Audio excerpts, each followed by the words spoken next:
Je m'appelle Théa. J'ai 34 ans. Et à Thanksgiving dernier, devant 14 membres de la famille, mon père a levé son verre et a dit à tout le monde que j'étais la seule personne, à cette table, qui n'avait pas encore compris comment devenir une adulte. Je n'ai pas crié. Je ne suis pas parti. J'ai pris ma fourchette, j'ai mangé une bouchée de dinde, et j'ai posé une seule question à mon beau-frère. Sa fourchette a heurté la porcelaine si fort que la saucière a tremblé. 6 secondes de silence.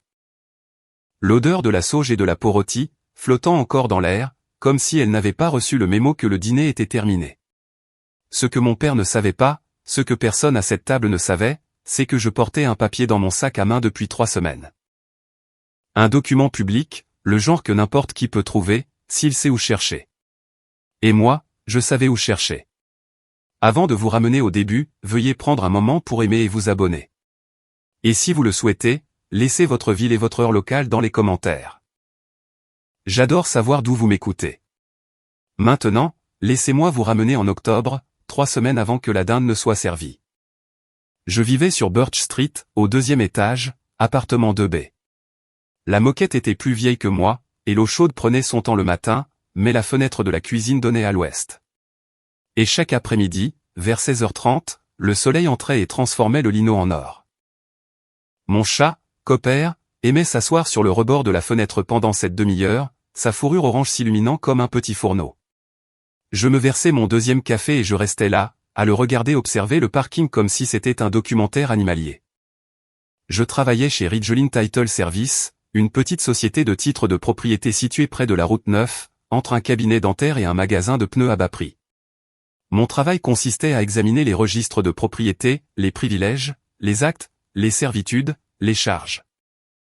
Je vérifiais chaque document avant une transaction immobilière pour m'assurer que le titre était clair. Ce n'était pas glamour. Personne n'en parlait dans les soirées, mais j'étais doué pour ça. Et les gens qui comprenaient ce que je faisais le respectaient. Ce mois-là, mon petit ami, Nolan, me construisait une étagère. C'était un menuisier, un vrai, pas le genre qu'on voit sur YouTube. Et il avait trouvé du chêne de récupération provenant de la démolition d'une grange, à 2 comtés de là. Il mesurait 2 fois, coupait 1 fois. J'aimais ça chez lui. Il ne se précipitait pas. Il ne faisait pas de spectacle. Il arrivait simplement, avec de la sueur sur son jean et un niveau dans sa poche arrière, et il construisait des choses qui tenaient. Mon appartement était propre, payé à temps, et c'était le mien. J'avais un score de crédit de 9 cents, un compte de retraite que j'alimentais depuis mes 25 ans, et un chat qui ronronnait quand je rentrais à la maison. Selon la plupart des standards, je m'en sortais bien. Selon les standards de Gérald, j'étais un exemple à ne pas suivre. Gérald est mon père. Je devrais probablement l'appeler papa, mais vers mes 30 ans, j'ai arrêté, du moins dans ma tête. Il n'était jamais entré dans cet appartement. Pas une seule fois en 2 ans. Quand j'ai emménagé, je lui ai envoyé l'adresse par texto. Il a répondu, combien coûte le loyer? Je le lui ai dit. Il a écrit, c'est le montant d'un crédit auto pour une vraie maison. Ce fut la dernière fois que nous avons discuté de l'endroit où je vivais. Il avait un standard différent pour ma sœur. Gérald Exton a construit des maisons pendant 31 ans. Il a commencé comme charpentier, pour finir propriétaire d'une équipe de 4 personnes qui montaient des maisons modulaires dans tout le comté. Il a pris sa retraite à 60 ans avec 2 genoux en mauvais état, une hypothèque remboursée, et la conviction inébranlable que posséder une propriété était l'acte unique et déterminant de l'âge adulte. Si vous aviez un acte de propriété à votre nom, vous étiez quelqu'un. Sinon, vous étiez encore en devenir. Il ne l'a jamais dit aussi clairement. Il n'en avait pas besoin. Cela se voyait dans sa façon de se comporter, dans qui il écoutait, qui il interrompait, à qui il portait un toast à table. Ma sœur Marlène recevait les toasts. À mon 30e anniversaire, Gérald s'est levé dans un restaurant, devant 9 personnes, et a dit, peut-être que d'ici tes 35 ans, tu auras une porte d'entrée qui sera vraiment à toi. Il a souri en le disant, comme si c'était une blague. Personne n'a ri, mais personne ne l'a corrigé non plus. Marlène a regardé son assiette avec cette petite expression aux lèvres pincées que j'avais appris à déchiffrer. Pas de la sympathie, pas de la cruauté, quelque chose entre les deux. Une pitié qui avait la forme de l'inquiétude. Quand j'ai signé mon bail sur Birch Street, j'ai invité Gérald à une petite pendaison de crémaillère. Il a décliné. Ce n'est pas une maison, Théa. C'est un bail. Il l'a dit de la même manière qu'un médecin pourrait dire, ce n'est pas un remède. C'est un pansement. Comme s'il me faisait une faveur en ne faisant pas semblant. L'année avant le début de cette histoire, Gérald a retiré 80 000 $ du fonds familial que notre grand-mère Ruth avait créé. Il a tout donné à Marlène. Chaque centime. Elle l'a mérité, m'a-t-il dit au téléphone, d'un ton aussi désinvolte que s'il parlait de la météo. Elle a remboursé sa maison. Je me souviens d'être debout dans ma cuisine quand il a dit ça, Copper se faufilant entre mes chevilles, le soleil de fin de journée dessinant son habituel carré d'or sur le sol. 80 000 $ d'un fonds que ma grand-mère avait créé pour nous deux. Je n'ai pas discuté. Pas parce que j'étais d'accord, mais parce que je n'avais pas encore les preuves. Mais je me souviens du son de sa voix. Sûr, final, comme un marteau qui enfonce un clou à ras. Gérald sonnait toujours comme ça, comme si le bois n'avait jamais son mot à dire. Marlène et Craig vivaient dans une maison coloniale blanche sur Orcharlan, le genre de rue où chaque pelouse semblait avoir un coach personnel. 4 chambres, une porte d'entrée rouge, un érable à sucre qui devenait doré chaque octobre, comme s'il y était contractuellement obligé. Un garage pour 2 voitures, une balançoire de Porsche qui ne grinçait pas, et des jardinières que Marlène plantait avec quelque chose de saisonnier toutes les 6 semaines. On aurait dit la maison dans toutes les publicités d'assurance. Sûre, méritée, permanente. Craig était directeur des ventes dans une entreprise de matériaux de construction. Bonne poignée de main, belles dents, le genre d'homme qui appelait tout le monde « mon pote » et se souvenait du nom de votre enfant. Gérald adorait Craig. Craig avait une hypothèque, ou en avait une, un garage, et des opinions sur les marques de tondeuses à gazon. Craig correspondait au plan. Les brunchs du dimanche à la maison coloniale étaient un rituel. Marlène mettait la table avec des serviettes en lin et un pichet de jus de fruits frais. Ses 2 enfants, Emma, 11 ans, et Jake, 8 ans, s'asseyaient bien droit et disaient « s'il vous plaît ». Craig versait le vin de Gérald avant que Gérald n'ait à le demander. Et Gérald se penchait en arrière et disait quelque chose comme « voilà à quoi une famille devrait ressembler », tout en jetant un regard dans ma direction. J'ai remarqué des choses lors de ces brunchs. De petites choses. Craig remplissant le verre de Gérald un peu trop vite, comme s'il servait un client. Marlène mentionnant « notre maison » un peu trop souvent. La façon dont quelqu'un touche constamment une bague pour s'assurer qu'elle est toujours là. Et un dimanche de septembre, j'ai vu une enveloppe de banque sur le comptoir de la cuisine, avec l'adresse de retour de leur prêteur hypothécaire. Marlène m'a vu la voir. Elle l'a retournée, face cachée, sans interrompre sa phrase sur le nouveau dosseret. Je n'y ai pas beaucoup réfléchi à ce moment-là. Les gens reçoivent du courrier de leur banque. Mais je l'ai classé quelque part dans un coin de ma tête, de la même manière que je classais tout. Discrètement, précisément, sans savoir encore dans quel dossier cela appartenait. J'apportais une bouteille de vin à ces brunchs. Marlène disait toujours la même chose quand j'arrivais. Tu devrais laisser Nolan te construire des étagères. Au moins, ton appartement aura l'air habité. Elle le disait avec un demi-sourire, comme si elle m'aidait. Marlène était douée pour ça, pour donner à un couteau l'apparence d'une faveur. Le bureau de Ridgeline Title sentait le toner et le vieux café, et les néons donnaient à tout un léger bourdonnement, comme si le bâtiment lui-même était en train de penser. Cela ne me dérangeait pas. Certaines personnes ont besoin de bureaux d'anglais de vue sur la ville. Moi, j'avais besoin de données claires et d'un deuxième écran. Diane Prescott avait le bureau en face du mien. 52 ans. Des cheveux parsemés de mèches argentées qu'elle gardait en un chignon bas, des lunettes de lecture sur une chaîne de perles qu'elle avait fabriquée elle-même. Elle examinait des titres de propriété depuis 22 ans et détectait encore des erreurs que je laissais passer. Elle m'apportait du café tous les matins, non pas parce que je le demandais, mais parce qu'elle avait décidé, vers ma 2e semaine, que j'étais sous sa protection. Tu repères des choses que je manque, m'a-t-elle dit une fois, en faisant glisser une tasse par-dessus la cloison. Et ça fait 22 ans que je fais ça. Ce n'est pas rien, Théa. J'aimais être doué pour quelque chose qui comptait, discrètement. Personne ne faisait de parade pour une recherche de titres de propriété sans accroc, mais chaque famille qui emménageait dans une maison sans privilège caché devait quelque chose à la personne qui avait lu chaque page avant le jour de la clôture. Cela me suffisait. C'était un mardi, début octobre, et je faisais des recherches par lot. Routine. Une pile d'environ 60 dossiers à vérifier par rapport au registre du comté. Ligne après ligne, acte de fiducie, cession, main levée, libération. Le rythme était presque méditatif, comme trier des perles par couleur. Puis je suis arrivé à la ligne 12. Holt, Craig et Marlène acte de fiducie. Refinancement, 340 000 $. Enregistré le 14 août.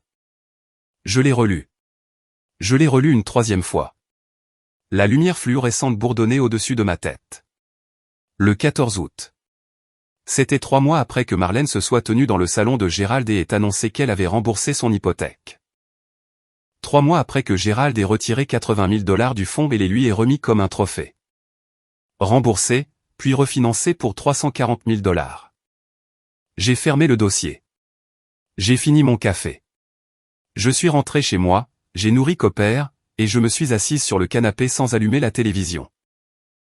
Je suis juste restée assise là, dans l'appartement que mon père n'avait jamais visité, avec un chiffre qui résonnait dans ma tête comme une cloche que quelqu'un avait oublié d'arrêter.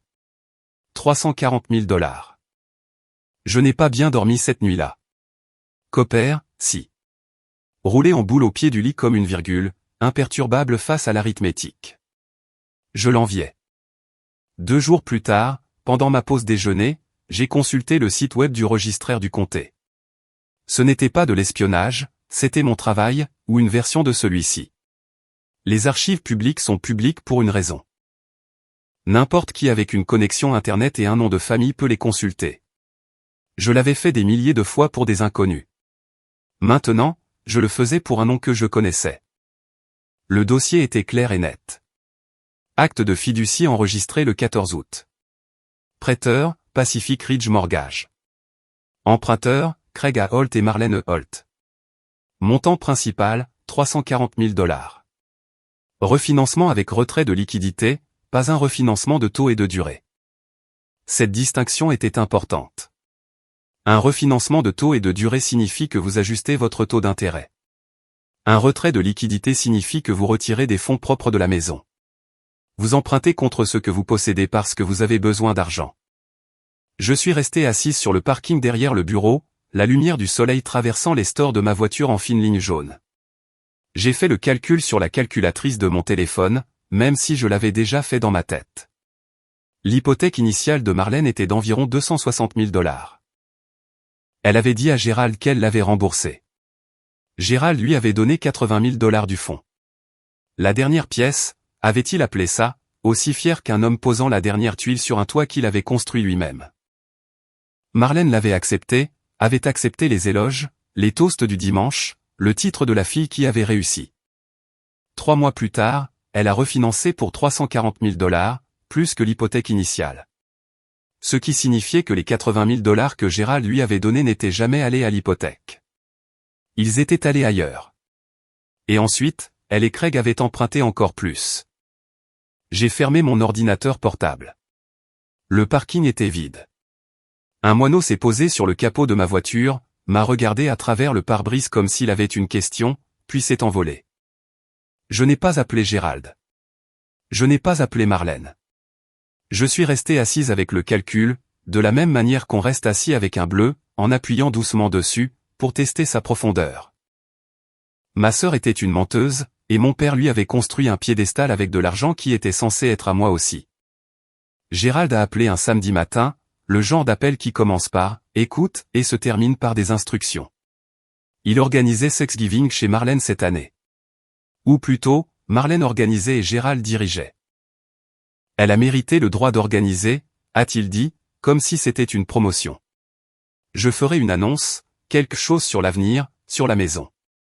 J'ai éloigné le téléphone de mon oreille pendant une seconde, puis je l'ai ramené. Quel genre d'annonce ? Affaire de famille, Théa. Tu l'entendras avec tout le monde. La voix de Marlène est passée par le haut-parleur, claire et répétée. Ça va être une soirée spéciale, Théa. Tu devrais amener Nolan, s'il possède une cravate. J'ai posé le téléphone sur le comptoir et je l'ai fixé comme s'il pouvait s'expliquer de lui-même. Gérald mettait à jour son plan de succession. Il allait se tenir dans la salle à manger de Marlène, devant toute la famille, et annonçait que la maison de Gérald, celle qu'il avait construite de ses propres mains, irait à Marlène. La fille qui avait remboursé son hypothèque. La fille qu'il avait méritée. Nolan est sorti de la salle de bain, s'essuyant les cheveux avec une serviette. Il a regardé mon visage et s'est arrêté. Ça va? Non. Mais j'y vais. Il s'est assis en face de moi. Il n'a pas insisté, n'a pas essayé de réparer les choses, il a juste attendu. C'était Nolan. Il comprenait que certains silences avaient besoin de respirer avant qu'on ne les comble. J'ai pensé à rappeler Gérald, à tout lui dire. Le refinancement, le document public, le calcul qui ne collait pas. Mais je savais comment ça se passerait. Il appellerait Marlène. Elle pleurerait. Il la croirait, elle et ses larmes, plutôt que mes chiffres. Et alors, l'appel téléphonique deviendrait le problème, pas le mensonge. Ce soir-là, j'ai appris par Ruth que Marlène l'avait appelé séparément, l'invitant à venir plus tôt le jour de Thanksgiving. Elle l'avait contacté en premier, façonnant le récit avant que quiconque d'autre ne le puisse. 3 semaines avant Thanksgiving. J'avais un document public dans mon bureau au travail, un petit ami patient qui me construisait une étagère, et une question que je n'avais pas encore décidé de poser. Les derniers mots de Gérald lors de cet appel flottaient dans ma cuisine comme de la fumée. C'est un dîner de famille, Théa. Essaie de te comporter comme si tu avais ta place à table. J'avais ma place. Je ne l'avais simplement pas encore prouvé. Je n'ai pas engagé de détective privé. Je n'ai piraté l'email de personne. Je n'ai rien fait que je n'avais pas déjà fait des milliers de fois à mon bureau entre 9h et 5h. J'ai lu des documents publics. Le bureau du registraire du comté avait tout classé et indexé. Aussi net qu'un cantique. Acte de fiducie. Nouveau prêteur. Nouvelles conditions. Date de clôture, 12 août. Enregistré le 14 août. Refinancement avec retrait de liquidité. Le document faisait 16 pages, et je les ai toutes lues pendant ma pause déjeuner, en mangeant un sandwich à la dinde sans en sentir le goût. Retrait de liquidité. Cette phrase prenait une signification différente chaque fois que je la retournais dans ma tête. Quand on refinance un taux et une durée, on ajuste l'intérêt. Quand on fait un retrait de liquidité, on retire de l'argent de ses fonds propres. On vend son avenir pour payer son présent. Les gens le font pour des rénovations, des factures médicales, des frais de scolarité. Ou pour une entreprise en faillite. L'entreprise de Craig, un petit magasin de matériaux de construction qu'il avait ouvert plus tôt, avait déposé le bilan il y a 10 mois. J'ai trouvé ça sur le site web du secrétaire d'État. Un autre document public. Une autre pièce du puzzle, là, sous les yeux de tous, attendant que quelqu'un se donne la peine de regarder. J'en ai parlé à Diane, sans donner de nom. Hypothétiquement, ai-je dit, en m'appuyant contre sa cloison. Si quelqu'un remboursait une hypothèque et faisait ensuite un refinancement avec retrait de liquidité 3 mois plus tard, pour un montant supérieur au solde initial, qu'est-ce que cela te dirait? Diane a enlevé ses lunettes de lecture et m'a regardé comme si je lui avais demandé combien faisait 2 plus 2. Les gens refinancent pour 2 raisons, ma chérie. L'opportunité ou le désespoir. Et l'opportunité ne vient généralement pas avec une entreprise fermée. Ce soir-là, j'ai imprimé le dossier de refinancement. Une seule copie. L'imprimante au fond du bureau a pris son temps, page par page, le papier chaud glissant dans le bac avec un rythme de battement de cœur lent. Je l'ai agrafé, plié en 3, et mis dans une enveloppe blanche ordinaire. Je n'ai écrit le nom de personne à l'extérieur. Je l'ai mis dans le tiroir de mon bureau au travail, sous une boîte de trombone et un sachet de thé Earl Grey que je gardais pour les longs après-midi. Puis je suis rentré chez moi, j'ai regardé Cooper chasser un papillon de nuit à travers le salon, et je suis allé me coucher avec la lumière du plafonnier toujours allumée. J'avais oublié de l'éteindre. Mon cerveau était déjà ailleurs, faisant des calculs dans le noir. La cuisine de Ruth Exton était de la taille d'un timbre-poste, et elle aimait ça comme ça. Tout ce dont j'ai besoin est à portée de main, a-t-elle dit une fois. Ce n'est pas petit, c'est efficace. Elle avait 78 ans, aussi vive qu'un cutter, et elle faisait le thé à l'ancienne. Bouilloire sur le feu, feuilles en vrac dans une théière. Pas de sachet, pas de raccourci. Je suis allé la voir le samedi suivant. Pas pour lui parler du refinancement. Je n'étais pas prête pour ça. J'avais juste besoin de m'asseoir en face de quelqu'un qui me regardait sans me mesurer. Elle a versé de l'Earl Grey dans 2 tasses avec des violettes peintes à la main sur les bords, a posé une assiette de biscuits au gingembre entre nous, et m'a demandé des nouvelles de Nolan, puis du travail, puis de Copper. Elle n'a pas posé de questions sur Gérald. Elle ne le faisait jamais, à moins que je ne commence. Grand-mère, ai-je dit, en tenant la tasse à 2 mains. Savais-tu que papa change son testament? Ruth a posé sa tasse. Un seul mouvement net. La soucoupe a à peine cliqueté. Elle est restée silencieuse un moment. Pas le genre de silence confus, le genre qui organise. Ton père a fait des annonces toute sa vie, a-t-elle dit. La plupart, il les regrette en février. Elle a regardé par la fenêtre. Le jardin était terminé pour la saison. Juste des parterres nus et un bain d'oiseaux avec une feuille flottant dedans. Ton grand-père était pareil, a-t-elle dit. T'ai-je déjà parlé de Patricia? Patricia était la sœur cadette de Gérald, ma grand-tante. Je ne savais presque rien d'elle. Elle a quitté cette ville à 25 ans, a dit Ruth. Ton grand-père avait décidé que Gérald était le responsable. Patricia était la rêveuse. Alors tout, la maison, les économies, le fonds que j'avais créé, il voulait que tout soit canalisé vers Gérald. Je me suis battu contre lui sur ce point. Mais le temps que je gagne ce combat. Patricia était partie. Elle a déménagé au Nouveau-Mexique, a épousé un potier, et n'est jamais revenue pour Noël. Elle m'a regardé. J'ai vu ça arriver une fois, Théa. Je ne le verrai pas arriver une 2e fois. Je ne lui ai pas parlé du refinancement. Pas encore. Mais j'ai tendu la main par-dessus la table et j'ai serré la sienne. Petite, chaude, la peau fine comme du papier, mais la poigne toujours assurée. Ton grand-père a construit cette table pour 6, a dit Ruth. Il n'a jamais mis que 5 couverts. Je suis rentré chez moi avec cette phrase posée sur le siège passager, comme une chose vivante. Il y a des choses que l'on sait au fond de soi avant que son cerveau n'accepte de regarder les preuves. C'en était une. Le lundi suivant, je me suis assise dans ma voiture sur le parking de Ridgeline, mon déjeuner intact sur le siège passager, et j'ai reconstitué la chronologie au dos d'un reçu d'essence. Mars. Gérald retire 80 000 $ du fonds familial, les donne à Marlène. La dernière pièce, dit-il. Elle a remboursé sa maison. Mais. Marlène annonce au brunch du dimanche, nonchalamment entre les mimosas et une frittata, que l'hypothèque est terminée. Gérald a les larmes aux yeux, littéralement. L'homme qui n'avait pas pleuré à son propre dîner de retraite s'est essuyé les yeux avec une serviette et a dit « C'est ma fille ». Août. Refinancement avec retrait de liquidité, 340 000 $. Nouveau prêteur, nouvelles conditions, plus de dettes que l'hypothèque initiale. Le calcul n'était pas compliqué. Si Marlène avait utilisé les 80 000 $ pour rembourser l'hypothèque en mars, il n'y aurait pas d'hypothèque à refinancer en août. On ne peut pas refinancer une dette qui n'existe pas. Ce qui signifiait que les 80 000 $ n'étaient jamais allés à l'hypothèque. Ils étaient allés au magasin de Craig, ou à leur carte de crédit, ou ailleurs. Et ensuite, avec l'hypothèque toujours intacte, ils avaient refinancé pour un montant encore plus élevé, retirant des fonds propres pour couvrir le trou qu'ils avaient creusé. 80 000 $ du fonds de notre grand-mère. Disparu. Pas dans une hypothèque, dans une histoire. Et puis, ça a empiré. J'ai appelé Ruth ce soir-là, en gardant ma voix égale. Grand-mère, quand tu as créé le fonds, comment est-il divisé? Équitablement, a-t-elle dit. 60 000 pour toi, 60 000 pour Marlène. C'est ce que j'ai déposé chez l'avocat. Et papa, en tant que fiduciaire, il en a retiré 80. Silence. Le genre de silence qui a une température. Il a fait quoi?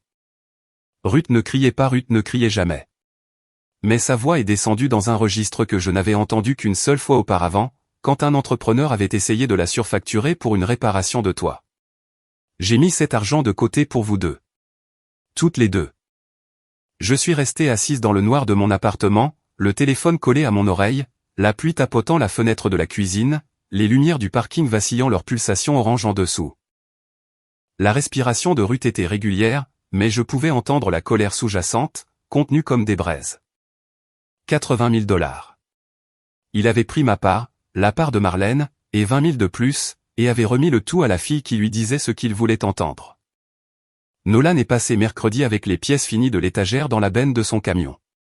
Il les a montées par les escaliers une par une, deux longues planches de chêne poncé, le grain courant à travers elles comme des rivières sur une carte. Il ne parlait pas pendant qu'il travaillait. Il mesurait, marquait, perçait et montait, s'arrêtant toutes les quelques minutes pour prendre du recul et viser le long du bord avec un œil fermé, comme un homme lisant un horizon. Je tenais les planches quand il avait besoin de moi, je lui passais des vis. Cooper s'est assis sur le comptoir de la cuisine, observant toute l'opération avec l'expression d'un inspecteur en bâtiment qui n'avait pas encore été soudoyé. Quand l'étagère fut installée, Nolan a pris du recul, a incliné la tête et a dit « ça tiendra ». J'ai posé le premier livre dessus, un livre de poche corné sur l'histoire des ponts couverts que j'avais trouvé dans un vide-grenier. Puis j'ai pris du recul, moi aussi. C'était une petite chose, cette étagère. 2 planches de chêne de récupération sur un mur en location. Mais c'était à moi, et quelqu'un que j'aimais l'avait construite, et elle tiendrait tout ce que je mettrais dessus. « Où veux-tu l'étagère du haut ?» a demandé Nolan, mesurant déjà pour une deuxième. « À hauteur des yeux ou à portée de main ?»« À hauteur des yeux », ai-je dit. J'ai fini de tendre la main pour des choses qui ne m'étaient pas destinées. Il m'a regardé. Je n'avais pas l'intention de le dire comme ça, mais c'est sorti. Et je l'ai laissé flotter. Plus tard, en mangeant les restes de soupe sur le canapé, je lui ai dit. Pas tout, juste la forme. Ma sœur n'a pas remboursé sa maison. Elle l'a refinancée pour plus qu'elle ne valait. Et les 80 000 $ que mon père lui a donné du fonds, ils ne sont jamais allés à l'hypothèque. Nolan a tenu sa cuillère à mi-chemin de sa bouche, puis l'a reposée dans le bol. Il est resté silencieux pendant un long moment. Tu vas le dire à ton père ? Je ne sais pas encore. Il a hoché la tête. Il n'a pas dit, tu devrais, ou, tu ne devrais pas. Il a fini sa soupe, a mis le bol dans l'évier, et est revenu avec une bière pour lui et un verre d'eau pour moi. Puis il a dit, quoi que tu décides, je serai là. Mais je ne porterai pas de cravate.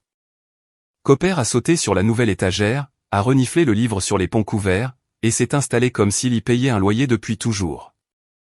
Marlène m'a appelé un mardi soir, 10 jours avant Thanksgiving. Sa voix avait cette qualité enrobée, douce à l'extérieur, avec des instructions en dessous. Je m'occupe de la dinde, des accompagnements, des tartes, a-t-elle dit. Tu peux t'occuper d'une salade, n'est-ce pas? Une salade. Le plat le plus simple de la table. Celui qu'on assigne à la personne à qui on ne fait pas confiance pour quoi que ce soit d'important. Bien sûr, ai-je dit. J'apporterai une salade. Super. Quelque chose de vert. Rien de trop audacieux. Puis elle a changé de sujet, et l'enrobage s'est épaissi. Papa est vraiment excité par l'annonce. Il a parlé à son avocat. Quelque chose sur la maison, le fond. Je pense que ce sera vraiment significatif. J'ai laissé le mot flotter. Significatif. Un mot qui ne voulait rien dire et tout dire, selon le côté de la table où l'on était assis. A-t-il parlé à grand-mère Ruth du fond, ai-je demandé, en gardant ma voix égale. Puisque c'est son fond. Une seconde de silence. Une seule, mais je l'ai entendu. C'est entre papa et son avocat, a dit Marlène. Rapide, fluide. Une porte se fermant avant que je puisse regarder à travers. Donc, Ruth n'avait pas été consultée. La femme qui avait créé le fonds, qui avait signé les documents, dont c'était l'argent. Personne ne lui avait demandé sa permission. Gérald avait déplacé l'argent. Gérald changeait le testament. Et Ruth était censée s'asseoir à table et sourire à ce sujet. Comme moi. Marlène a terminé l'appel de la même manière qu'elle terminait chaque conversation où elle voulait avoir le dernier mot. Et Théa, s'il te plaît, ne rends pas les choses gênantes. Tu sais comment est papa. Ne rends pas les choses gênantes. 4 mots qui signifiaient, assieds-toi, mange ta salade, et laisse faire. Ne sois pas la raison pour laquelle la soirée tourne mal. Ne sois pas la difficile. Ne sois pas toi. J'ai dit au revoir et j'ai posé le téléphone sur le comptoir. Cooper a sauté à côté et je l'ai gratté derrière l'oreille pendant que l'appartement s'assombrissait autour de moi. Marlène avait dit, tu devrais amener Nolan, lors de l'appel de Gérald, et maintenant elle avait ajouté, et Théa, s'il te plaît, ne rends pas les choses gênantes, délimitant le champ de bataille avant le premier tir. Si je disais quoi que ce soit à Thanksgiving, ce serait moi qui l'aurais gâché. Pas Gérald, qui me calomniait pendant le dîner. Pas Marlène, qui mentait sur son hypothèque. Moi, celle qui ne pouvait pas se taire. Elle m'a dit de ne pas rendre les choses gênantes. Ce qu'elle voulait dire, c'était « Assieds-toi là, mange ta salade, et laisse-les prendre ce qu'il reste. » Si vous vous êtes déjà assis à une table familiale en vous sentant comme l'invité au lieu de la famille, vous savez exactement ce que cela fait. Et si vous êtes toujours là à écouter, je suppose que vous avez été à cette table aussi. Si cette histoire vous touche de près, prenez une seconde pour vous abonner. Je pense que la suite va vous intéresser. Et laissez un commentaire. Qu'auriez-vous fait avec 340 000 $ de vérité et un Thanksgiving à 2 semaines de là? Le lendemain matin, j'ai appelé Ruth. Je ne l'avais pas prévu.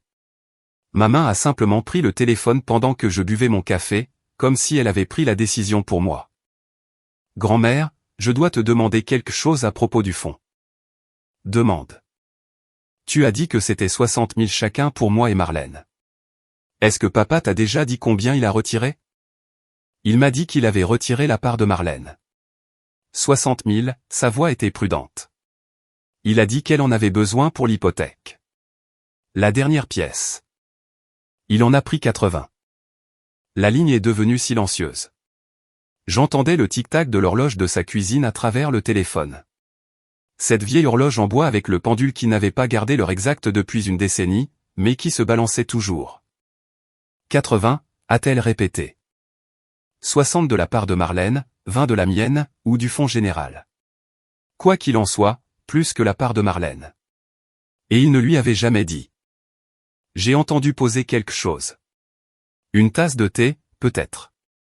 Un son précis, délibéré, comme un point à la fin d'une phrase. Je viens à Thanksgiving, a dit Ruth. Grand-mère, tu n'es pas obligée. Je ne le fais pas pour toi, ma chérie. Je le fais pour moi. C'était mon argent. Qui l'a déplacé? Le mien. Je me suis assise dans le bureau d'un avocat. J'ai signé ces papiers et je les divisé équitablement. Et mon propre fils est allé dans mon dos et s'est servi de 20 000 de plus que ce qu'il était autorisé à prendre. Sa voix ne s'était pas élevée. Si quoi que ce soit, elle était devenue plus calme. C'était le truc avec Ruth. Plus elle était en colère, plus elle parlait doucement, jusqu'à ce qu'on doive se pencher pour l'entendre. Et à ce moment-là, les mots étaient déjà sous votre peau. Je n'allais pas venir, a-t-elle dit. Mes hanches me font mal et la route est longue. Mais je serai là, Théa. Et quand ton père fera son annonce sur la maison et le testament et le grand discours qu'il répète dans le miroir de sa salle de bain, je serai assise juste là. Parce que ce fonds a mon nom sur la première page, pas le sien. J'ai raccroché et je suis resté debout dans ma cuisine, Copper se faufilant entre mes chevilles. Quelque chose avait changé. Ruth ne venait pas à Thanksgiving en tant que grand-mère. Elle venait en tant que femme dont l'argent avait été pris sans son consentement. Gérald avait 2 problèmes maintenant. Il ne le savait simplement pas encore. Gérald m'a appelé le lundi avant Thanksgiving. Pas pour m'inviter, c'était déjà réglé. Pour me donner des instructions. J'ai besoin que tu comprennes quelque chose, a-t-il dit, de la même manière qu'il pourrait dire à un sous-traitant de refaire le joint. Jeudi, c'est pour la famille. C'est pour célébrer ce que nous avons construit. Et je ne veux aucune attitude de ta part. Je me suis appuyé contre le comptoir de ma cuisine et j'ai regardé un écureuil traverser la ligne électrique à l'extérieur de ma fenêtre, s'équilibrant avec sa queue comme un funambule qui faisait ça depuis trop longtemps pour être impressionné.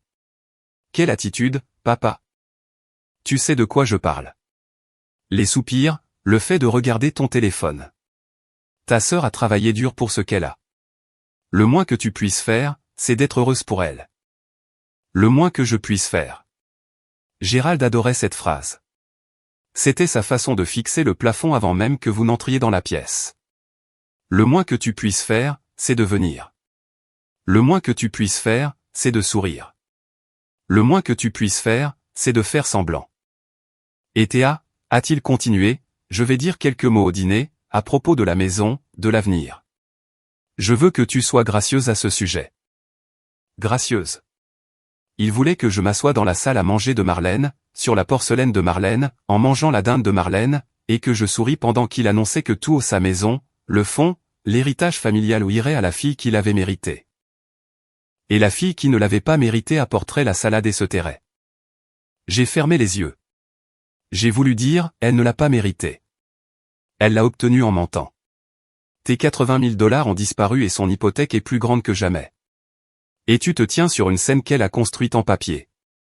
Mais je ne l'ai pas fait. Je serai là, papa. Bien. Il a raccroché. Pas d'au revoir. Juste le clic d'un homme qui avait dit ce qu'il était venu dire et n'avait pas besoin de réponse. Je suis allé à mon bureau et j'ai ouvert le tiroir. L'enveloppe blanche était là, sous les trombones, plate et silencieuse comme un souffle retenu. Je n'avais pas encore décidé, mais Gérald rendait la décision plus facile chaque fois qu'il ouvrait la bouche.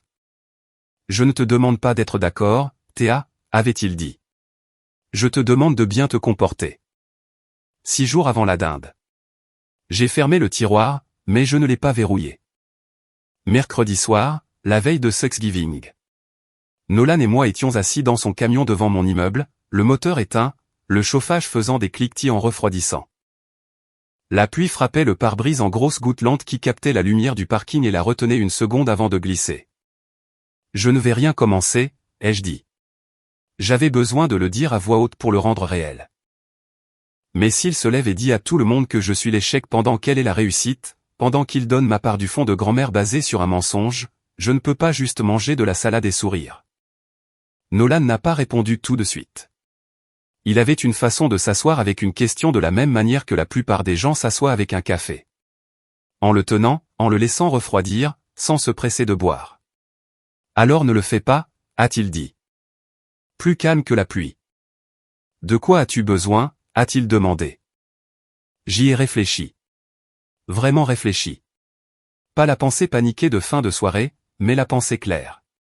Celle qui vient quand quelqu'un en qui vous avez confiance vous donne de l'espace.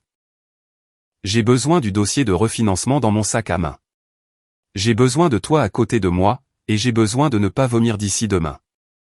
Il a presque souri. Je peux t'aider avec 2 de ces choses. J'ai appelé Ruth. Pas pour lui parler du refinancement. Je n'étais toujours pas prête pour cette conversation. Juste pour entendre sa voix. Tu es sûre de vouloir venir, grand-mère?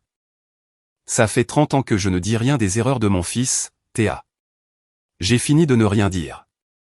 Après avoir raccroché, je suis rentré, j'ai ouvert mon sac de travail et j'ai sorti l'enveloppe blanche. Je l'ai tenue dans mes mains, sentant son poids. Pas grand-chose physiquement. Quelques feuilles de papier, des documents publics, des choses que n'importe qui pouvait trouver. Mais dans cette enveloppe se trouvait la distance entre qui ma sœur disait être et qui elle était réellement, mesurée en 340 000 $. Je l'ai mise dans mon sac de tous les jours, juste à côté de mon téléphone, là où je pouvais la sentir contre ma hanche. Puis j'ai fait la salade. Mesclun, noix de pécan confite, canneberge séchée, une vinaigrette que j'avais apprise de Ruth. Rien d'audacieux. Exactement ce que Marlène avait commandé. Je n'apportais pas une arme. J'apportais un reçu, et une très bonne salade. Je me suis réveillé à 5 heures le matin de Thanksgiving parce que mon corps avait décidé que le sommeil était terminé, peu importe ce que mon cerveau voulait. L'appartement était sombre, à l'exception de la lumière de la haute au-dessus de la cuisinière, que j'avais oublié d'éteindre. Elle donnait à la cuisine une lueur jaunâtre, sous-marine. Copper dormait au pied du lit, roulé en boule, sa queue sur son nez. J'ai fait du café, je suis resté debout au comptoir, je l'ai bu noir. Le sac à main était sur la chaise près de la porte, là où je l'avais laissé. L'enveloppe à l'intérieur. Je pouvais sentir sa présence depuis l'autre bout de la pièce, comme un faible bourdonnement. De la même manière qu'on sent un téléphone vibrer dans une autre pièce. On ne l'entend pas, mais on sait que ça se passe. J'ai sorti l'enveloppe, j'ai relu le dossier de refinancement, bien que je le connaisse par cœur maintenant. Acte de fiducie. Refinancement avec retrait de liquidité. 340 000 $. Enregistré le 14 août. Craig A. Holt et Marlène Holt. La police de caractère était simple, bureaucratique, indifférente au drame. Juste des faits, classés dans l'ordre par des gens dont le travail était de noter les choses. Je l'ai remise dans le sac.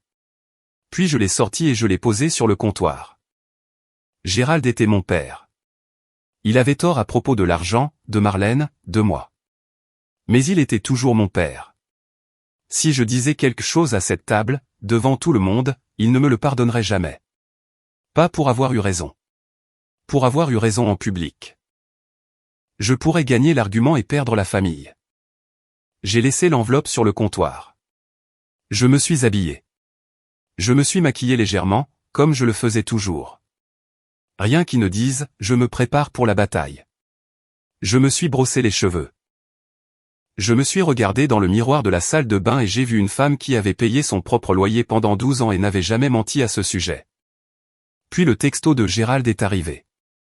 La discussion de groupe de la famille. Une photo de la table de la salle à manger de Marlène. Nappe blanche, porcelaine, verre en cristal captant la lumière du matin. Légende, la table est mise. Fier de ma fille. Ma fille. Au singulier. Une fille. L'autre apportait la salade. Je suis retourné à la cuisine, j'ai pris l'enveloppe, je l'ai glissée dans mon sac. J'ai mis mon manteau. J'ai pris la salade et je suis sorti, l'enveloppe contre ma hanche, là où je pouvais la sentir pendant tout le trajet. Nolan conduisait. Il avait proposé, et j'avais dit oui sans réfléchir, parce que mes mains n'avaient pas envie de tenir le volant ce matin-là. La salade était posée sur mes genoux, le bol froid à travers le film plastique, et l'enveloppe était dans mon sac à main, sur le sol entre mes pieds. La route vers la maison de Marlène traversait 2 miles de champs de maïs récoltés, juste des chaumes maintenant, des rangées de tiges coupées sortant de la terre gelée comme de minuscules monuments à des choses qui avaient été autrefois hautes. Le ciel était de la couleur de la vieille laine, bas et lourd, et la lumière qui filtrait avait cette qualité plate de novembre qui rendait tout honnête, comme si le monde avait cessé d'essayer d'impressionner qui que ce soit. Nous n'avons pas parlé pendant les 10 premières minutes. La radio était à bas volume, une station country que Nolan gardait, la voix d'une femme chantant sur le retour à la maison. Nous écoutions sans commenter, de la même manière qu'on écoute la pluie. Puis Nolan a dit, tu sais, mon père ne m'a jamais comparé à personne. Il ne venait juste pas. Je pense que le tien vient trop souvent, et de la mauvaise manière. Je l'ai regardé, son profil contre le ciel gris, la mâchoire serrée, les mains faciles sur le volant. C'est peut-être la chose la plus sage que tu aies jamais dite. Ne t'y habitue pas. J'ai souri. C'était petit et ça n'a pas duré, mais c'était réel. Les champs de maïs ont laissé place à des lotissements, des maisons plus récentes, des revêtements en vinyle, des paniers de basket dans les allées. Puis des rues plus anciennes, des arbres plus grands, le genre de quartier où les gens payaient des impôts fonciers depuis assez longtemps pour se sentir supérieurs à ce sujet. Or Charlanne était à 3 virages de l'autoroute. Quand nous sommes arrivés dans la rue de Marlène, j'ai vu la vieille Buick de Ruth déjà garée sur le trottoir. Elle était venue en avance. Bien. Elle est là, ai-je dit. Nolan a hoché la tête. Bien. Il m'a serré la main une fois, bref, ferme, de la même manière qu'on testerait une articulation pour s'assurer qu'elle est solide, puis il a lâché. Puis il a mis le camion en position de stationnement et a coupé le moteur. La maison coloniale était là, dans le matin gris, peinture blanche et porte rouge, l'érable à sucre nu maintenant, ses branches s'élevant comme si elles essayaient de tendre quelque chose au ciel. De la fumée sortait de la cheminée, une lumière chaude à chaque fenêtre. Quoi qu'il se passe là-dedans, a dit Nolan en se détachant, on part ensemble. Et je ne vais pas réparer leur rampe de terrasse. J'ai attrapé la salade. J'ai attrapé mon sac à main. Et nous avons marché sur le chemin de dalle. La porte d'entrée s'est ouverte avant que je ne frappe. Marlène, en tablier et boucle d'oreilles en perles, une combinaison qui m'a semblé très étudiée. Théa. Joyeux Thanksgiving. Entrez, entrez. La maison sentait la dinde rôtie, la sauge et quelque chose de sucré. Ces bougies à la vanille que Marlène gardait sur chaque surface plane, comme si la maison avait besoin d'un parfum signature. La table de la salle à manger était mise pour 14 personnes. Nappe en lin blanc, la bonne porcelaine avec le bord doré, des verres en cristal, des serviettes en tissu pliées en petits chapeaux d'évêque. Un centre de table de fleurs séchées et de citrouilles miniatures courait au milieu, comme si un magazine avait explosé avec goût. Tout était parfaitement arrangé, comme des preuves dans une affaire qui n'avait pas encore été jugée. Gérald était dans le salon, debout près de la cheminée avec un verre de vin rouge qu'il n'avait pas encore commencé à boire. Il m'a serré dans ses bras rapidement, une tape dans le dos, le genre d'étreinte qui satisfait à l'obligation sans risquer la chaleur. Puis il a serré Marlène dans ses bras. Plus longtemps, à deux bras, un petit balancement d'un côté à l'autre. La maison est magnifique, ma chérie. Merci, papa. J'ai posé la salade sur le comptoir de la cuisine et j'ai balayé la pièce du regard. Craig était près du bar, versant du cidre pétillant pour Emma et Jack. Il a serré la main de Nolan. J'ai observé la poignée de main. La paume de Craig était moite. Nolan l'a remarqué. J'ai remarqué que Nolan l'avait remarqué. Ses doigts se sont fléchis une fois après avoir lâché, de la même manière qu'on le fait quand on a touché quelque chose d'inopinément humide. Ruth était assise dans le coin du salon, dans un fauteuil à oreilles, une tasse de thé à la main, observant la pièce avec la concentration tranquille d'une femme qui tenait les comptes. Ses yeux ont croisé les miens à travers le hall bondé. Elle a hoché la tête une fois, un petit signe, comme un point à la fin d'une phrase qu'elle avait composée toute la matinée. Doris, la sœur cadette de Gérald, est arrivée avec son mari, Frank, et leurs 3 grands-enfants, remplissant la maison du bruit des manteaux qu'on accroche, des joues qu'on embrasse, et de quelqu'un qui demande où sont les toilettes. 14 personnes. La table était pleine. J'ai accroché mon manteau au porte-manteau près de la porte, mon sac à main au crochet en dessous. L'enveloppe était à l'intérieur, et je pouvais sentir son poids même de l'autre côté de la pièce. De la même manière qu'on sent un mot sur le bout de la langue. Pas encore prononcé, mais prêt. Tout dans cette maison coûtait quelque chose. Je ne savais simplement pas encore combien. Nous nous sommes assis pour manger à 14 heures. Gérald avait arrangé les places. Bien sûr qu'il l'avait fait. Avec lui-même en bout de table, Marlène à sa droite, Craig à côté d'elle, Ruth à l'autre bout, et moi entre Nolan et le cousin d'Eric, qui a passé la majeure partie du repas à parler de la suspension de son camion. J'étais placé là où Gérald pouvait me voir, mais n'aurait pas à s'adresser à moi. Une place de spectatrice. Premier rang, pas de micro. La dinde a été découpée. Les accompagnements ont été passés. Sauce au canneberge, purée de pommes de terre, casserole de haricots verts, pain de maïs, la salade que j'avais apportée. Marlène l'a placée au bout de la table, près de Ruth, aussi loin de la dinde que la géométrie le permettait. Je l'ai remarqué. Je l'ai laissé passer. Pendant 20 minutes, ce n'était qu'un repas. Des fourchettes sur la porcelaine, des verres qui tintent, les enfants se disputant pour savoir qui aurait le pilon. Doris a raconté une histoire sur Frank qui s'est perdu en allant à un champ de citrouilles. Les gens ont ri. Les bougies vacillaient. Pendant 20 minutes, j'aurais presque pu croire que c'était une famille normale faisant une chose normale. Puis Gérald a repoussé sa chaise et s'est levé. Il a tapé sur son verre de vin avec un couteau à beurre, un son clair et vif qui a tranché la conversation comme une cloche. La table s'est tue par section, de la même manière qu'une pièce se tait pendant une alerte à la tempête, une poche de silence s'étendant jusqu'à tout couvrir. Avant de manger le dessert, a-t-il dit, je veux dire quelques mots. Il a regardé autour de la table, Doris, Frank, les cousins, Ruth. Ses yeux sont passés sur moi comme des phares sur une boîte aux lettres. Puis ils se sont posés sur Marlène, et il a souri. J'ai passé ma vie à construire des choses. Des maisons, surtout. Mais la chose dont je suis le plus fier, c'est cette famille. Et personne dans cette famille ne m'a rendu plus fier que Marlène. Marlène a mis sa main sur sa poitrine, juste à point. Votre sœur a fait quelque chose que la plupart des gens ne font jamais, a continué Gérald. Et maintenant, il me regardait.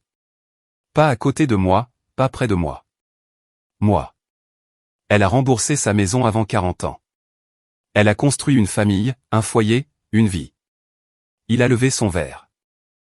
Votre sœur a remboursé sa maison, contrairement à quelqu'un à cette table. 14 personnes. 14 pères Dieu. Et chaque père m'a trouvé. J'ai souri. J'ai pris ma fourchette. J'ai pris une bouchée de dinde. La dinde était sèche. Je l'ai mâchée lentement, me donnant le temps. Gérald était toujours debout, le verre levé, attendant que la pièce fasse ce que les pièces faisaient quand il parlait. Être d'accord avec lui. Hocher la tête. Lever leur verre aussi. Laisser le moment se figer dans l'histoire familiale. Gérald, le père, honorant la fille qu'il avait méritée. L'autre fille, mâchant tranquillement. J'ai avalé.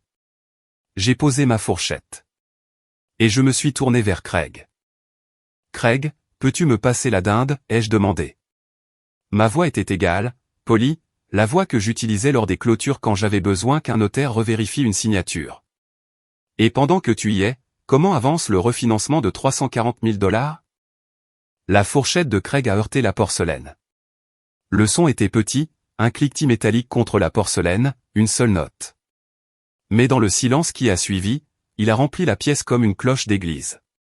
Sa main était toujours en l'air là où la fourchette avait été, les doigts ouverts, figés. Marlène a dit, « Quoi ?» Trop vite. Le mot est sorti avant qu'elle ne puisse le façonner. Ce n'était pas une question. C'était un réflexe. Le son que fait une personne quand une porte qui était censée rester verrouillée s'ouvre. Gérald a baissé son verre. « De quoi tu parles ? » Je n'ai pas élevé la voix. Je ne me suis pas levé. Je suis restée assise, ma serviette sur mes genoux, de la même manière que j'étais restée assise lors de 100 clôtures où les papiers de quelqu'un ne collaient pas. Le refinancement avec retrait de liquidité, ai-je dit. 340 000 $. Déposé au registraire du comté en août dernier. C'est un document public, papa. N'importe qui peut le consulter. Craig a posé ce qui restait de sa prise sur la table. Ses mains étaient à plat sur la nappe maintenant, comme s'il se préparait à quelque chose. Il a regardé Marlène. Pas le regard d'un homme pris au dépourvu, mais le regard d'un homme qui attendait ce tremblement de terre depuis que les fondations s'étaient fissurées. « Marlène, arrête », a-t-il dit. Silencieux. Presque un murmure. Mais Marlène ne s'arrêtait pas, c'est. Ce sont nos affaires privées. Vous en avez fait une affaire de famille, ai-je dit, quand papa t'a donné 80 000 $ pour rembourser une hypothèque qui n'a jamais été remboursée. Le visage de Gérald a traversé 4 saisons en 6 secondes. La confusion, le calcul, la prise de conscience, puis quelque chose que je n'avais pas prévu. La peur. Pas de moi. D'avoir tort. D'avoir construit son piédestal sur le mensonge de quelqu'un d'autre. Ruth, au bout de la table, a posé sa tasse de thé. Elle n'a pas dit un mot. Elle a juste regardé son fils. Marlène s'est levée, sa chaise a grincé contre le parquet, un son sec et laid, comme un hoquet que le sol a fait en son nom. C'est ridicule, a-t-elle dit, et sa voix avait cette qualité aiguë et pressée de quelqu'un qui gonfle un ballon en sachant qu'il est sur le point d'éclater. Théa invente des choses parce qu'elle est jalouse. Elle a toujours été jalouse. Assieds-toi, Marlène. La voix de Gérald était basse. Pas encore en colère. Confuse. Un homme regardant un plan qui ne correspond pas au bâtiment. Il s'est tourné vers Craig. C'est vrai ? Le refinancement ? Craig n'a pas regardé Marlène. C'est la chose que j'ai remarquée. La chose que toute la table a remarquée. Il n'a pas regardé sa femme. Il a regardé ses mains. Puis il a hoché la tête. Les 80 000 que je t'ai donnés, a dit Gérald. Pour l'hypothèque. Où sont-ils allés ? Papa, je peux expliquer. Où sont-ils allés ? La pièce était devenue parfaitement immobile. Emma et Jake étaient assis, leurs fourchettes suspendues, ne comprenant pas mais sentant. Doris a doucement posé sa main sur le bras de Frank. Le cousin d'Eric a arrêté de mâcher en plein milieu. Craig a parlé. Sa voix s'est brisée sur le premier mot, puis s'est stabilisée, comme un homme marchant sur de la glace qui tenait. L'entreprise, a-t-il dit. Le magasin. On perdait de l'argent. On a utilisé les 80 pour le garder ouvert 4 mois de plus. Puis on a refinancé la maison. Il a fermé les yeux une seconde. Ça n'a pas marché. Le magasin a fermé en janvier. Doris s'est levée, a murmuré quelque chose de doux à Emma et Jake, et les a sortis de la salle à manger. Leurs pas dans les escaliers ont été le seul son pendant un long moment. De petites baskets sur du bois franc, montant, s'estompant. Gérald s'est assis lentement. De la manière dont un homme s'assoit quand le sol a bougé et qu'il n'est plus sûr que la chaise soit là où il l'a laissée. Son verre de vin était toujours dans sa main. Il n'en avait pas pris une seule gorgée. Puis Ruth a parlé. Gérald. Sa voix était calme, de la même manière que l'eau est calme avant de trouver la fissure. Ces 80 000 $ provenaient de mon fonds. Pour mes 2 petites filles. Tu n'avais pas le droit de tout donner à une seule. Gérald a regardé sa mère. J'ai vu quelque chose passer sur son visage que je n'y avais jamais vu auparavant. Pas de la honte, exactement, mais une proximité avec elle. Le regard d'un homme qui était si certain de tenir un marteau qu'il n'avait pas remarqué qu'il tenait un miroir. Il n'a pas répondu. Pour la première fois en 63 ans, Gérald Exton n'a pas eu le dernier mot. Je me suis levé lentement.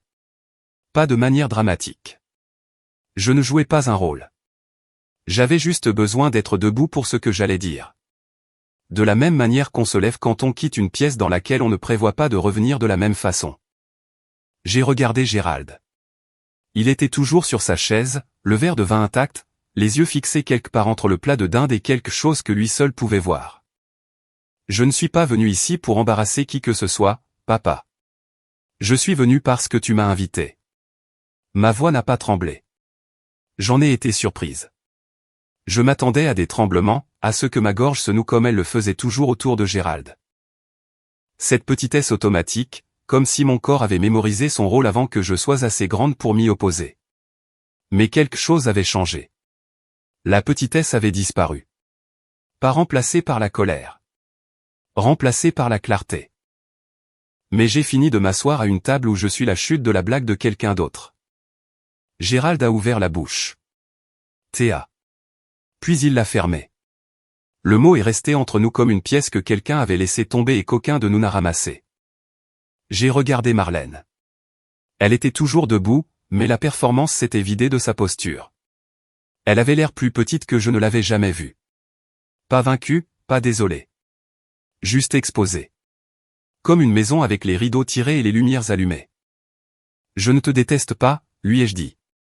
Je veux juste que tu arrêtes. Je n'ai pas dit, arrête quoi. Elle savait.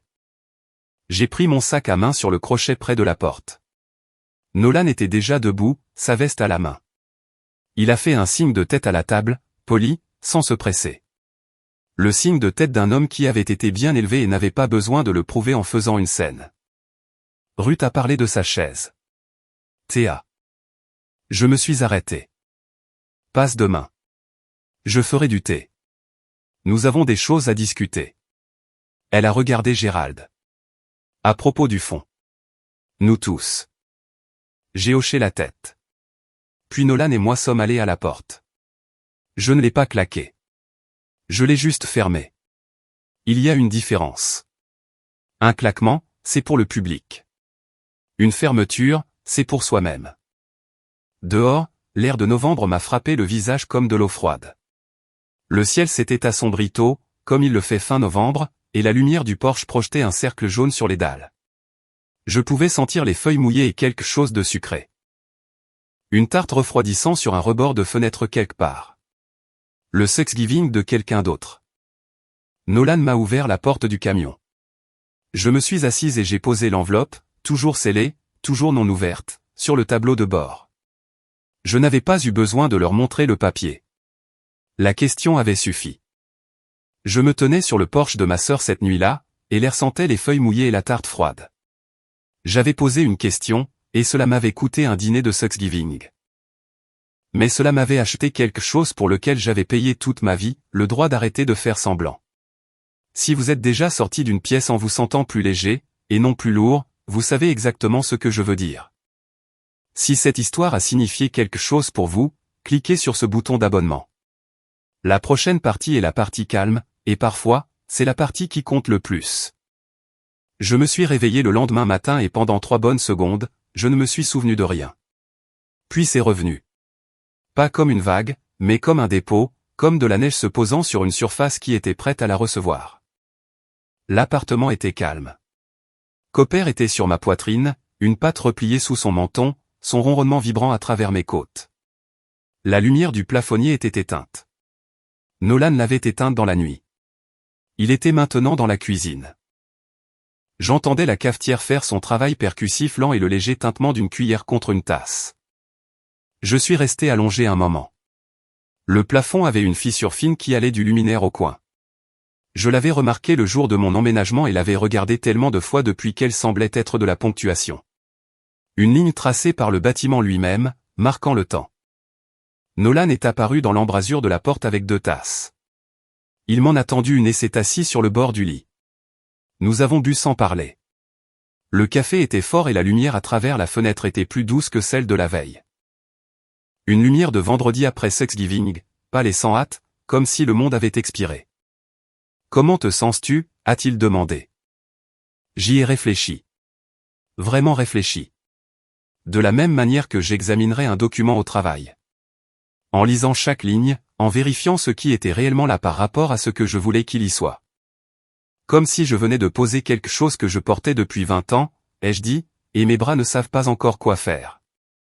Il a hoché la tête. Il comprenait ce que c'était de porter des choses. Mon téléphone était sur la table de nuit. 4 appels manqués de Gérald. 0 de Marlène. Un texto de Ruth. 10 heures ma cuisine. Amène Nolan si tu veux. Je n'ai pas rappelé Gérald. Pas encore. Il y aurait du temps pour ça. Ou il n'y en aurait pas. Quoi qu'il en soit, cela se passerait selon mes termes maintenant, pas les siens. J'ai regardé l'étagère que Nolan avait construite. Le premier livre était toujours légèrement incliné, là où je l'avais placé trop rapidement, le livre sur les ponts couverts. Je pouvais voir les empreintes de pâte de Cooper dans la fine couche de sueur qui s'était déposée sur l'étagère du haut. La relation avec Gérald ne serait plus jamais ce qu'elle était. Peut-être serait-elle autre chose. Peut-être ne serait-elle rien. Mais la version où j'étais la chute de la blague, où je m'asseyais au bout de la table et souriais pendant que quelqu'un lisait mon verdict, cette version était terminée. Elle s'était terminée avec une fourchette heurtant la porcelaine et 6 secondes de silence. Je ne me sentais pas victorieuse. Je me sentais achevée. Comme si je fermais un livre que j'aurais dû poser au chapitre 3. La cuisine de Ruth, à 10 heures du matin, sentait l'Earl Grey et quelque chose qui cuisait. Des scones, peut-être, ou des biscuits. Quelque chose de simple et farineux qui ne nécessitait aucune cérémonie. L'horloge en bois faisait son tic-tac approximatif. Les mêmes tasses à thé à bord violet étaient sur la table. Mais aujourd'hui, il y en avait 3. Gérald était déjà là. Il était assis à la petite table, les mains autour d'une tasse dont il ne buvait pas. Il avait l'air plus vieux qu'il y a 20 heures. Pas de manière dramatique. Ce n'était pas un vieillissement de film, les cheveux devenus blancs du jour au lendemain. C'était plus subtil. Ses épaules étaient plus basses. Sa mâchoire s'était détendue de sa position habituelle, comme un boulon qui avait été trop serré pendant des années et qui avait finalement lâché. Ruth se tenait au comptoir, le dos tourné vers nous, versant de l'eau chaude dans la théière. Elle ne s'est pas retournée quand je suis entré. Elle n'en avait pas besoin. Elle savait qui était là. Assieds-toi, Théa. Je me suis assise. Nolan attendait dans le salon, assez près si j'avais besoin de lui, assez loin pour nous laisser de l'espace. Ruth a apporté la théière à la table et a versé 3 tasses. Puis elle s'est assise, a lissé ses mains sur la nappe et a parlé. J'ai appelé mon avocat ce matin. Je révoque Gérald en tant que fiduciaire. Je nommerai un fiduciaire indépendant pour ce qui reste du fonds. La mâchoire de Gérald s'est crispée. Maman. Tu as pris l'argent destiné à mes 2 petites filles et tu l'as donné à une seule, basé sur un mensonge. Ce n'est pas être un parent, Gérald. C'est faire du favoritisme avec l'argent de quelqu'un d'autre. L'horloge a fait tic-tac. La vapeur s'élevait des tasses de thé. Ruth m'a regardé. Ta part sera restaurée. Ce ne sera pas 80 000 $. Le fonds a besoin de temps pour se remettre. Mais ce sera à toi, comme je l'avais prévu. J'ai hoché la tête. Je n'ai pas dit merci. Il m'a semblé inapproprié de remercier quelqu'un de me rendre ce qui n'aurait jamais dû être pris. Gérald m'a alors regardé. Ses yeux étaient rouges, mais secs. Il n'avait pas pleuré. Gérald ne pleurait pas. Sauf pour le faux remboursement d'hypothèque de Marlène, apparemment. L'ironie était si épaisse que j'aurais pu l'étaler sur du pain grillé. Tu aurais pu me le dire, a-t-il dit. Sa voix était basse, brute. Avant tout le monde. Tu aurais pu me demander comment j'allais, ai-je dit, avant de dire à tout le monde que j'échouais. Il a cligné des yeux, a baissé le regard, puis il a hoché la tête. Petit, presque invisible. Le genre de hochement de tête qui coûte tout à un homme comme Gérald. Ruth a versé plus de thé. 3 tasses. Personne n'a pris de sucre. Personne n'avait besoin d'adoucir ça. 3 semaines ont passé. Le monde ne s'est pas arrêté. Il s'est simplement réorganisé. De la même manière que les meubles se tassent après avoir déplacé une pièce lourde et que tout le reste doit s'adapter au nouvel espace. Je suis retourné au travail. Ridgeline Title était heureusement indifférent aux drames familiaux. Les dossiers ne se souciaient pas de qui avait gâché Thanksgiving.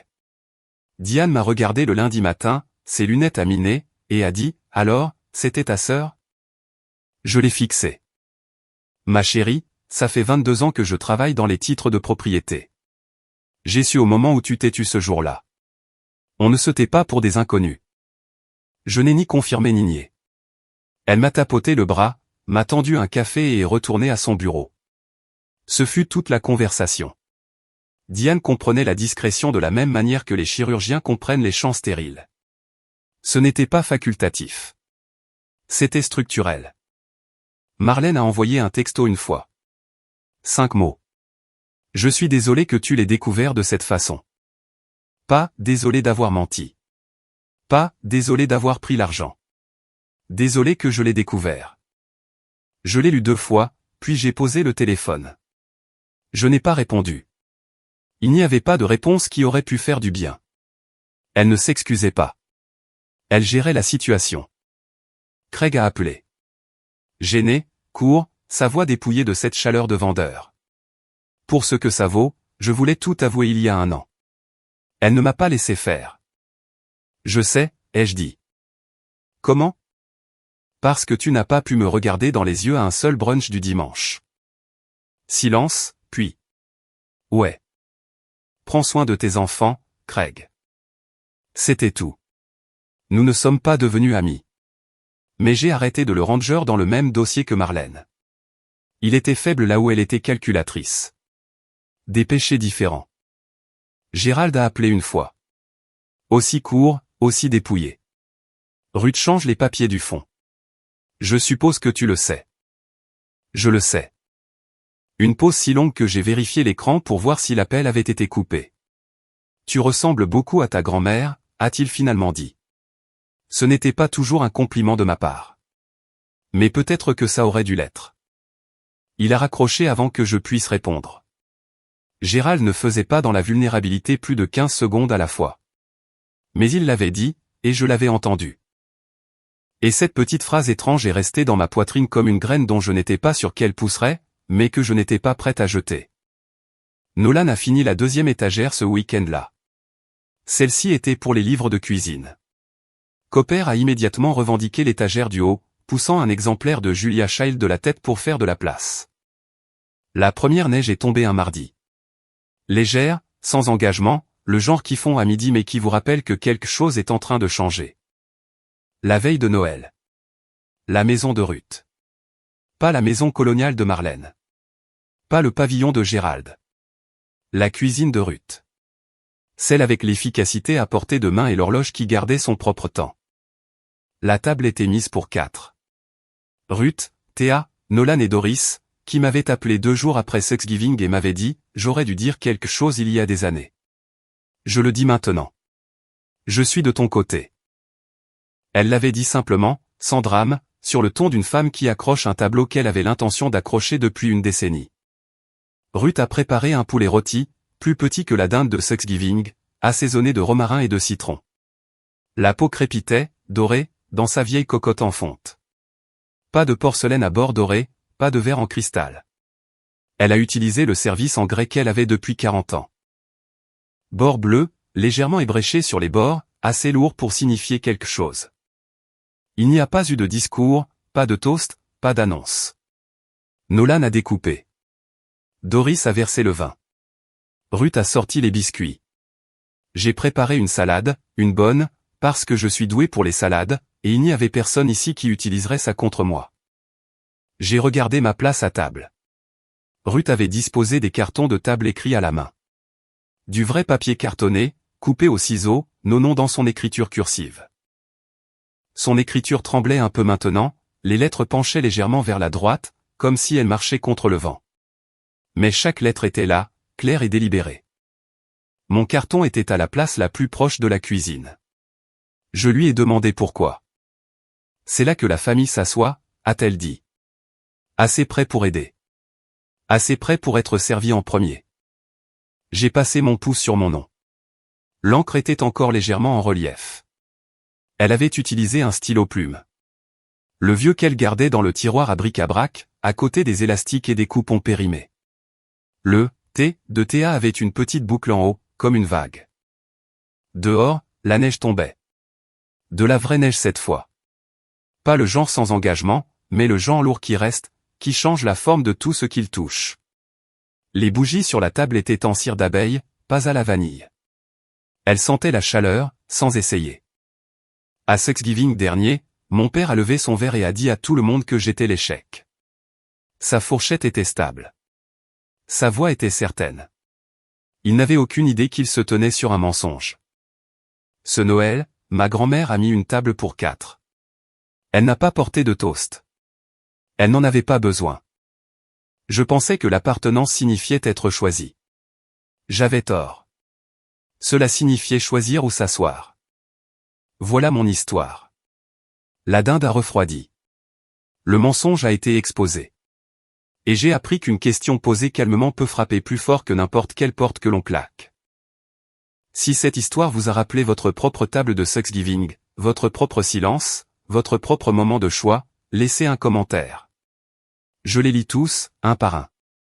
Et si vous n'êtes pas encore abonné, n'hésitez pas à cliquer sur ce bouton maintenant. Il y a une histoire dans la description que je pense que vous devez entendre ensuite. D'ici là, mettez votre propre table. Vous l'avez mérité.